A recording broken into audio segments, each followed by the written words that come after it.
Mina Kimes could not decide who to take in this game, but we both ended up taking Baltimore, and then Laura and Dan took Cleveland. This is unreal. This is so good by these two quarterbacks. So good by these. That fight and gets in for 2, and it's a 7-point game. But as we were watching this from the studio, I said to Steve, Cleveland's going to tie it. They didn't blink. Baker Mayfield. Donovan Peoples-Jones, big first down later in the drive. Mayfield looking for Kareem Hunt. Makes a move. Can he get to the pylon? Yes, he can. The all-important extra point. Parkey missed one earlier. He would make it to tie this game back up. But now you're looking at the clock and thinking, Baltimore's got time. Not only they have time, but they've got the best kicker in the NFL in Justin Tucker. They also had a timeout, so they can throw it in the middle of the field. Mark Andrews, 14 yards. Jackson loves Andrews as a target. Here's why. Big, mobile tight end, good hands. They're already on the other side of the field. Use the timeout. Only need about 10 more yards to be in field goal territory. Willie Snead, they're close enough. They throw one more pass to get a bit closer. Patience, patience, patience. No need to be in a hurry. Don't get a penalty. Everybody gets set. We'll clock it, and we'll bring on Justin Tucker to try to win this thing. Mission accomplished. Hope you weren't playing against him in fantasy. Here comes Tucker. Bang! Sorry. 55 yards right down the middle. Never a doubt with Tucker. And Baltimore leads by 3. By how many? 3. 3. And now if you are involved, you know that the play is called pitchy, pitchy, woo-woo. And you know that pitchy, pitchy, woo-woo is a catastrophe because they're going to go the wrong way. And then inevitably, something horrible will happen. And it does, eventually. No. Everybody End zone's the other way, guys. Everybody on the field's going to touch it. You're just waiting for a Raven to get it and going score. Backwards. And, oh boy, now it's in the end zone. And now Landry, that's the safety. Now that's a friggin' disaster. Is what that is, okay? There's really no other way to quantify what we just witnessed at the end of the best game of the year. Need to add 2 more to that Raven number. Yeah, that's a 5-point winner for Baltimore. 5-point winner. 5. And a bit of history, even though Jackson was not available for the full 60 minutes, 124 on the ground, the most ever by a quarterback on Monday Night Football. Also had 2 of the Ravens' 5 rushing touchdowns on the evening.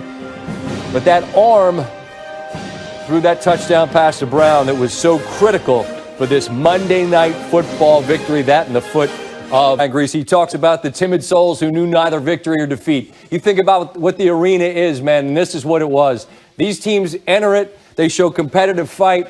And, Lewis, if I start with you, what did Baltimore demonstrate in this game, in a game they really had to have any hope at the playoffs? What they demonstrated was tremendous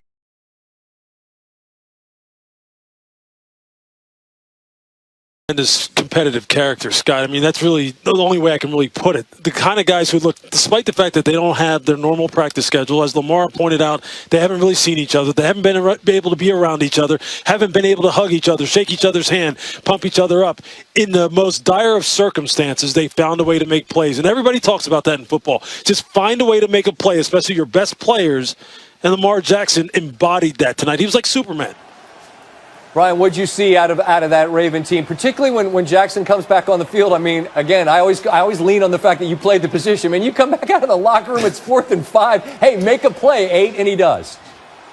Well, what was crazy, Scott, was he had punctured this Cleveland Browns defense with his legs predominantly through the first 3 quarters of the game. And when he came out, the first four plays were passes, and the first one, the touchdown on 4th down. So you have to give him credit. But he threw almost half of his completions when he came back out of the locker room in the game. So when he had to have it, and Marquise Brown had to make that play, and then the last drive with Mark Andrews over the middle of the field, those 2 plays were huge, obviously. So you got to give him credit throwing the football. Lewis, you said at the end of the game there are no consolation prizes. I agree. You said these are not the same old Browns. I also agree.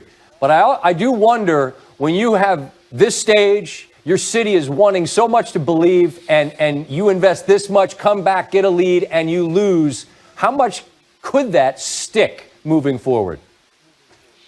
I don't think it will with this football team because they're still in the infant stages of growing this program. And this program is Kevin Stefanski's program. This program is Andrew Berry, the general manager's program. Forget everything else that happened before that.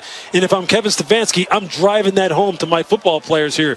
And I'm saying this, you have nothing to do with that. I have nothing to do with that. What we established here tonight was this. We can compete against some of the best, against a football team that's beat us 8 out of the last 11 times. We were there right to the very end. Let's make some adjustments. Let's stay healthy, get healthy, and continue to press forward because everything we want is still out there for us to get. This game was important to us, but it wasn't critical in terms of where we want to get to. So I think they're still on the up and up, man. They have nothing to hang their head about. I think in the locker room, Stefanski's saying, savor this. Yep. Remember how this feels, because this team's going to be in the playoffs. And this game is going to go a long way in determining how they react to it, how they end up playing in the playoffs. I'd say the same thing to you. You guys get to put in for per diem and travel and all of that. You know, you've lived it. You've been out there for this. But on the way out, I just would wonder, when's the last time, Lewis and Brian, that you saw a football game that maybe moved you in that way, where you saw what these two teams did? It felt like a playoff game to me. Well, I was proud of the way that the guys played, really, especially when you looked at the 2 quarterbacks. There was a lot of pressure on both guys. Lamar came in, he hadn't played a whole lot in the last 3 weeks, and there was a lot of pressure on him, and he delivered. Everybody telling him how he should play, what it should look like. Who cares? Throw out the stat line. He's one of the best players to ever play the position. And then for Baker Mayfield, really proud of the way that he came and played. We started the broadcast with the city of Cleveland, the pressure on Baker Mayfield, and he was outstanding in this game. Something to build on. Yeah, for me it felt, Scott, like we've seen a lot of great games in our time, whether it be on TV, whether games that we were attending, or maybe games that we even played in. But for me, this felt a little bit personal because this is Cleveland. And even though this isn't the same stadium I played in, I could feel the fans' energy here. It felt like the old days again, and this wasn't even filled to capacity here. If this had been filled to capacity, this place would have been rocking. And I think that is something that the fans are going to go away disappointed that they lost, but they're going to say, hey, maybe we're back.